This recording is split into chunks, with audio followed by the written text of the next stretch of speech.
Bonjour, mon amis. Il est urgent.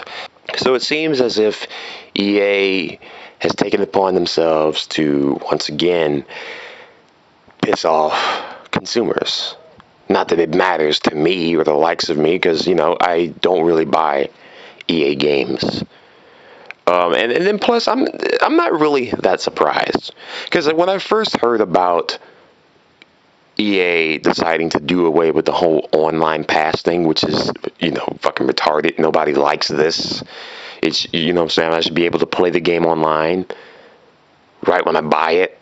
And then the whole used games market just makes it even fucking worse. But when I heard about them doing away with that, I'm like, okay, well, they seem to be redeeming themselves. But there was something about how I felt about that I was like, there's got to be some red herring that I'm missing. There's got to be something about this that is not exactly what I think it is.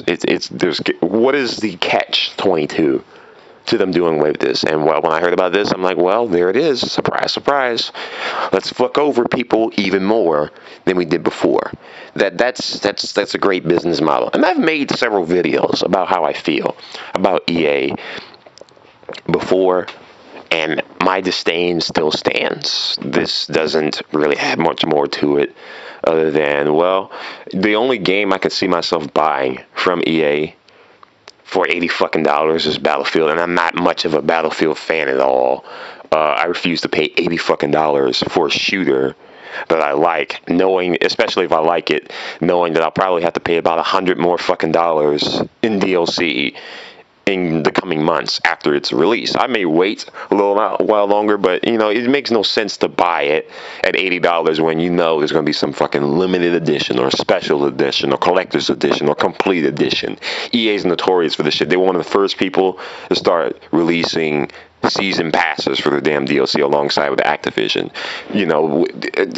I guess EA, I don't know what makes them think that people will actually pay $80 for their next-gen games. I don't know if it's the idiots that buy Call of Duty every fucking year. I don't know if it's the idiots they have that buy Madden every fucking year and then bitch and moan about how this is the exact same game. Yeah, well, yeah.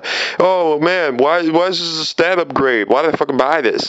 I don't know. Why did you buy it? I mean, you've been buying the same game over and over every year, and not just the Madden games and the college football, college basketball. What more are you expecting from these games? And every time somebody talks to me about these games, they're like, oh man, the graphics are so great. I'm like, dude, the graphics should be the last thing you mentioned to me about in these games. I mean, yeah, they don't look bad, but I also don't want the same fucking game. I mean, there's monotony in games to some degree, but make it intricate enough to be different. And when it comes to sports games that are realistic, how different are you expecting the last iteration to be to the next one?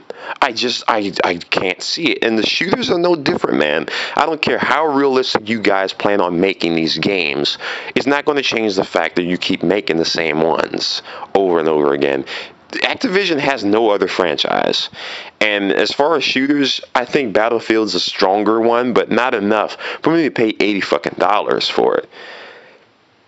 With EA doing this, their business model is just completely fucked. I mean, I thought every other company has gotten their shit together. Namco's getting their shit together. Sega's getting their shit together. Gradually, they need more franchises, and granted, Konami's even getting their shit together. Square Enix is getting their shit together by redoing 14. Final Fantasy 14 was a fucking train wreck. They're now redoing it. I've seen it, played it for myself. It's awesome. Can't wait to get it.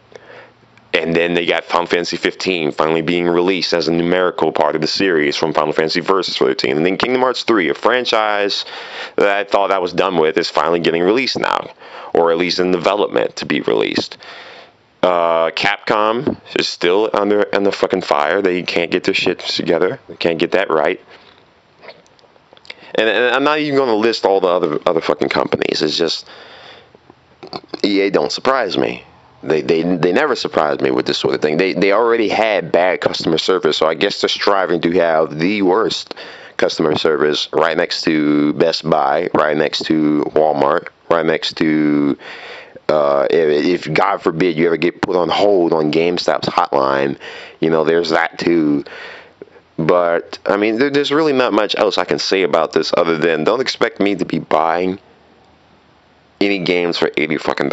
But also, if people put up with this, don't be surprised to see other games, or at least this, to become the standard for new games to come out. Because really, if anyone will go for it, the other company is going to be like, well, oh, they're buying it for $80. Why can't we? And before you know it, we got some more bullshit in the games department. So, and I think I've said my piece on this, people, and I'm going to wrap this up now.